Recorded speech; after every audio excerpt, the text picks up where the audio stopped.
2:08 p.m. Inkopolis City. One more radio show completed for the new album promotion. That makes this the fourth one this week, actually. The rain is on and off, still threatening a torrential downpour that could arrive any second. I won't speak this into existence, but it might happen anyway. Who would have thought summertime could get this busy? With the new Splatfest coming up, and our merch line review and rehearsals, Pearlie and I haven't had the time to take a breather. Not like we did in June, or when 8 stayed over at Pearl's mansion with us for the first time. There are so many fond memories from that night stashed away in my memory. I remember waking up in the early morning hours and seeing those two snuggled up, sleeping so peacefully. I walked toward the window and sat at the windowsill, admiring the faint tinge of the sunrise beyond Inkopolis' skyline. I thought of the square and all the shopkeepers getting ready for the day. Sheldon arrives to open up shop first. Imagining him unfolding a new display for Tony Kenza made me retreat into my blanket for a little bit longer. It's not that I dislike the brand or anything. I just realized that days off are meant to be cherished, and seeing others hard at work further reinforces that thought. A group of jellies usually starts polishing the glass windows around Deca Tower, and Spike is just getting to the corner cafe. I could see it all in my head because Inkopolis is my home now. I never could have imagined it would be, and yet fate has brought me here. Inkling is my second language. I doubt anyone notices. Will there be a time when they do, though? I try not to worry about it, but the thought lingers in my mind since my arrival here. Well, I just had to keep my head up and sing louder, right? I hope everyone back at home is proud. Proud like Pearl is. She makes us all worth it. 8 too, that precious little one. I want to teach them everything I can.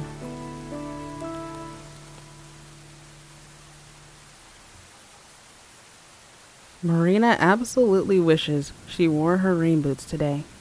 As predicted, the evening's light showers gradually become heavier. The darkening sky above serves to heighten Marina's worries of being doused by water.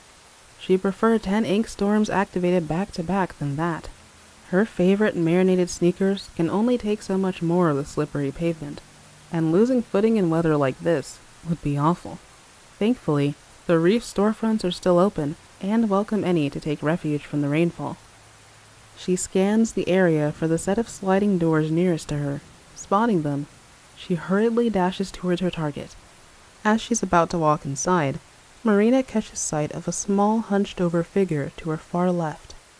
Underneath the shopping center's iconic bridge, a popular spot for snapping selfies and the most contested area in ranked modes, she sees an Octarian girl. Her face is illuminated by the bluish glow of her smartphone.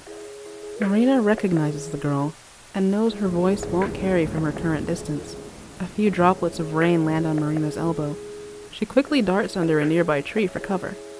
Casting one last glance at the automatic doors behind her, she determinedly paces towards the bridge. Marina's concerns are confirmed as she approaches the seated Octoling, whose golden brown eyes are fixed upon her teal-colored ones in a silent plea for help. It's Agent 8. She looks visibly distressed, as if she just finished reading the latest tragic headlines on Skitter. It might not be far from the truth. Marina inquires, "Hey, did a turf war match end not too long ago?" It is a simple question to ease the tension and to assure 8 that it is okay to talk. 8 mumbles something indiscernible in Octarian and looks away hurriedly. She does this in succession and then lowers her gaze to the floor. Silence befalls the hollow space until a loud crash of thunder startles them both. Marina's shoulders tense up. She looks towards 8. Her arms are clasped tightly around her knees. Marina immediately rushes to her side. "Hey, it's going to be all right. I know. It'll take some time to get used to." She quietly attempts to soothe the younger Octoling. The quietness of the moment sends her into a momentary reverie. A veil of rainfall hastens its approach as Marina explores the forest around Mount Nantai for the first time. The prodigious engineer rejoices. She's finally able to experience a storm closely, instead of a distant thrumming from underground. This memory is precious to her, for it is here and now. Marina decides to discover all that the surface world has to offer, even if it means possible confrontations with Inklings. How does 8 really feel about this new life? She has not been very vocal, only giving small nods of confirmation as responses. Behind that glowing smile, there surely were doubts. Here in the present, Marina observes that 8 has leaned into the hug, resting her head on Marina's shoulder. Absent-mindedly, she angles hers towards 8's crown. The temperature remains steady, despite the rainfall, so why is 8 shivering? Softly, she whispers, Everything is hard to get used to. At these words, Marina pulls her companion to her and hugs her. 8 gasps, withholding shaky breaths.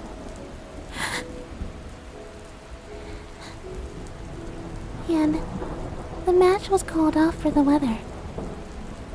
The others all left as quickly as they could. I stayed here, alone. Well, I'm here now, right? And I'm not going anywhere. Not without you, Marina says in a calming tone. Perhaps. I am sorry you are stuck under this bridge now, too. I chose to be here, so don't you worry. We'll just have to play the waiting game for now. No, I do not want any more games. Maybe I cannot keep the promise I made to you anymore. I... 8's voice trails off again, and she slowly pulls away from Marina's embrace, all the while averting her gaze. The two Octolings are at a loss for words. 8 turns towards the stone wall, looking up at the underside of the bridge, while Marina sits down next to her. They listen to the rain as it purifies the earth around them. 8's arms fall to her sides. Marina's mind begins to race. What should I say? What should I do? Her mouth opens, yet words won't come out. She's frustrated. The way her fingertips dig into the fabric of her jeans demonstrates this. Why can't I? No. Don't you doubt yourself right now, Marina. Not when 8 needs you. Stop. Just think. What would Pearl say if she were here?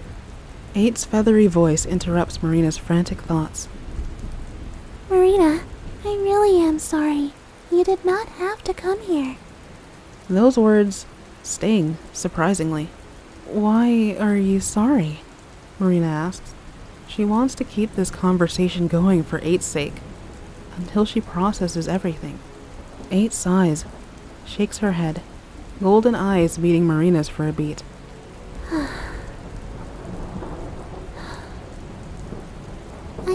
I know there is no going back. I know that. We have no other choice. But a part of me feels like I do not even deserve to be here anymore.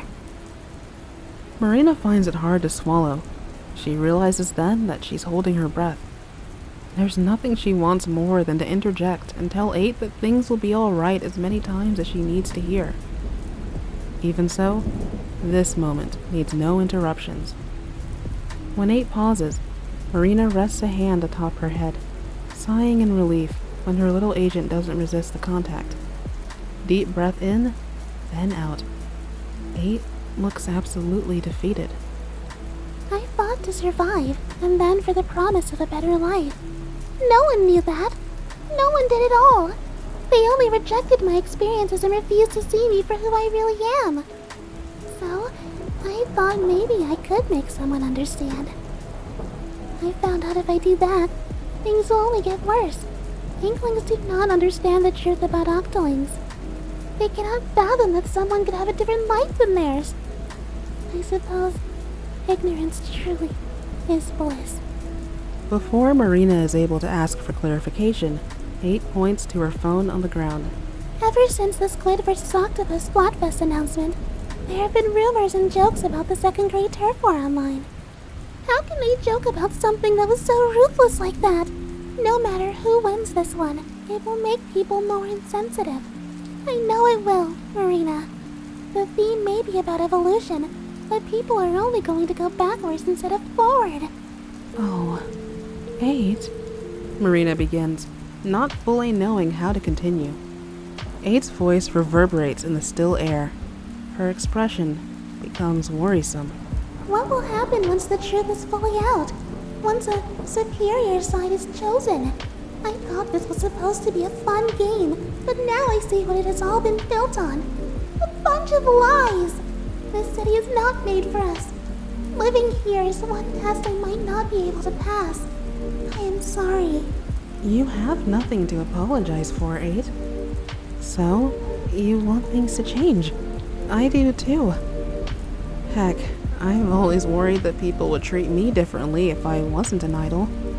I was even labeled as an exotic girl on TV. You're right. Inklings can be oblivious. Although that really applies to the newer generation. Either way, I kept fighting to be heard even if I had to dodge some sticky situations. Like what? Tell me, Marina. You make it look so easy. Almost blending in up here. 8 scoffed. She kicked at the ground impatiently when Marina didn't respond. Like meeting Pearl's relatives. She invited me to a Hozaki reunion once.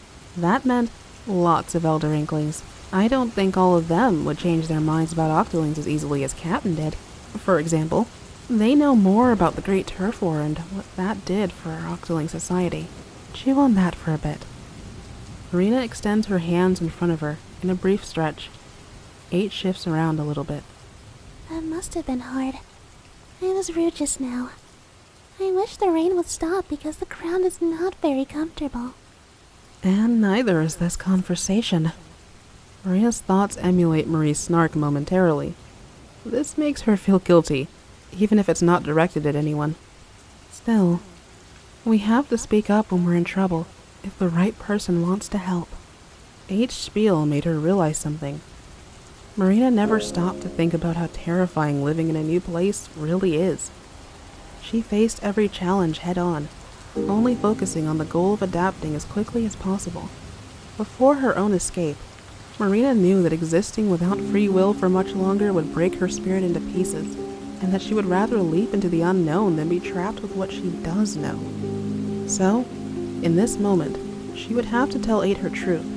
Before she does that, Marina unlocks her phone to check her weather app. She shows the hourly forecast to her little agent. Listen, if I could make this city the ideal place, I would ask everyone to accept each other's differences. Sounds utopic, doesn't it? A utopia is what we need to make life better, more harmonious for us all. Sometimes, I'm scared this belief of mine might not be any different from King Octavio's vision, even if we don't use force. But we have to hope for the best, don't we? Marina takes 8's hand in hers as she continues. You know, I was afraid too. I fought against impossible odds. I avoided thinking about the life I'd left behind for the longest, and pursued my dream of being heard. Pearl truly helped me realize it. I have her, and now you have the both of us. We've always got your back, no matter what. Now, about the Splatfest. Myriad flashes of lightning zigzag across the sky, prompting low rumbles of thunder to follow. Marina explained the Splatfest rules to 8 in the least confusing way possible a month ago. She hoped that it would be enough. When she first arrived on the surface herself, with the difference of 2 years, she entered a version of Inkopolis winding down from the Callie vs. Marie Splatfest, one that did change the city forever. The square was in the final stages of construction, and she didn't have the opportunity to participate in a true fest until the debut of Off the Hook, with the summary theme, Rock vs. Pop. Each theme was sillier than the last, with the teleprompter encouraging her into a mock debate with her soon-to-be life partner, Pearl. It was business for the most part. The idea of choosing a side was just to honor the spirit of ancient turf war or some junk. Pearlie's words, not hers. As Octarians, Marina and 8 both knew how the aftermath of that century-old skirmish had affected their population. Yeah, this is why it matters so much more. The Splatfest gods have poor taste this time. 8 finally squeezes Marina's palm back. Do you think our efforts will be worth it? Marina chuckles softly. Not if you keep responding to internet trolls. Hey, I did not. I work. Sometimes it is better that way. 8 has hints of a smile on her face, glimmering in her eyes, and Marina nearly feels as if she's fighting back tears. You being here means so much more than you might think, 8. You're already the change in this city. I can't spread awareness on my own, that's for sure.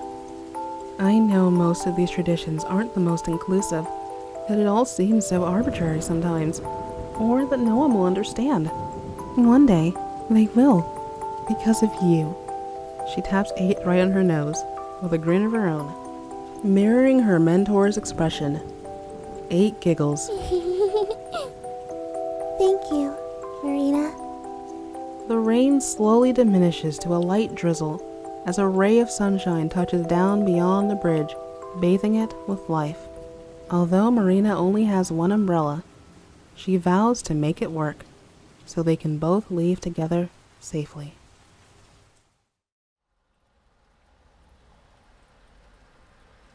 Hey, do you remember the song we listened to on the helicopter ride back to Inkopolis? Marina asks 8 suddenly. Yes, it was really calming. Was it called Inside? No. Into the Light? Yeah, that's the one. You know, those lyrics. Well, Pearl said she had started writing them a year and a half ago. Had to be after we first met. Anyway, I decided something just now. She turns to 8 as she opens her umbrella and steps out into the sun. I really want to dedicate that song, Into the Light, to you, and maybe Asian 3 as well. Marina has a sing-songy tone, for the idea absolutely delights her. She knows better than most that small, heartfelt gestures went a long way. This gesture nearly has 8 speechless, so it already works. For us? You do? Marina nods, motioning for 8 to come closer.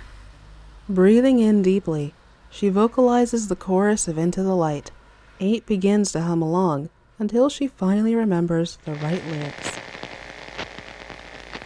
There's a brand new world calling for you when you wake up, when you say,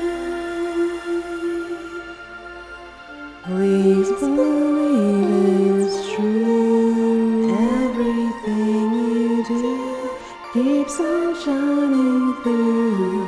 Let's shoot for the sky.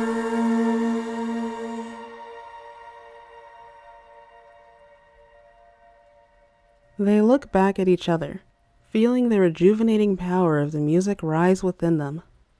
If there's one thing everyone in Inkopolis can agree on, it's that song and dance unites all.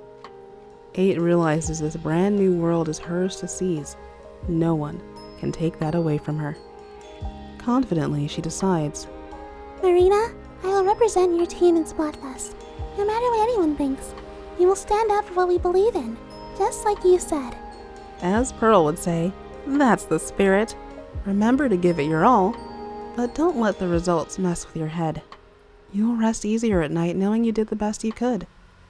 If it's of any consolation, we were only pretending to get that riled up about orange juice for the ratings. Marina smirks, bringing her palm up to her forehead in the signature gesture she's known to make on Inkopolis News. 8 nods vigorously. Noted. Are you sure you and Pearl do not actually argue like that? It seems so believable. Wait, hey! It's called acting! Acting! Marina blurts out, caught off guard by 8's mischievous remark. She gives the younger Octoling an exasperated look that soon turns to pride as she watches 8 beam brighter than before. It's almost like that time they'd all been overjoyed to save Inkopolis. Marina winks at her, then whispers, Hey, don't tell Pearlie about your team just yet, alright? She immediately receives another enthusiastic nod from her little agent. The two begin a leisurely walk up the winding ramps towards the reef's main entrance. Laughing, they decide to visit Krusty Sean's truck before parting ways for the evening. Marina is almost mystified by the ray of light reflecting off of 8's back. Gray clouds roll past the skyscrapers in the square, revealing calming, ever-blue skies. Marina sighs contentedly. You're going to be just fine, 8. I'm glad you're coming home. The end.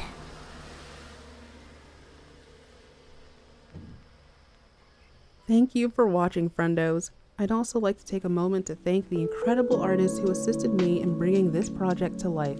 Much love to Ingo Dingo on Twitter for creating the main series of images made in SFM that feature Marina and Agent 8 throughout the video. I also appreciate Optimist97 for the additional images they created here. And last but not least, thank you Kibi for the lovely key art piece for this episode. Honorable mentions go to Jordi Chandra for his heartwarming music and Aura's Audio for their charming rendition of Into the Light. I almost didn't want this episode to end, but it means that the series is finally moving forward, and I'm extremely grateful for your support, friendos. This video script was written as a bonus scenario between episode 1 and 2. That is why it's titled 2.5. I really wanted to write something based on the 2018 Squid vs. Octopus Splatfest. Returning fans might remember the Civil War memes when the theme was first announced. I hope that this video was relatable to you in some way. Please feel free to let me know in the comment section down below. Inkopolis Storytime will continue with Marie for its 5th episode. Until next time, stay off the hook and stay fresh.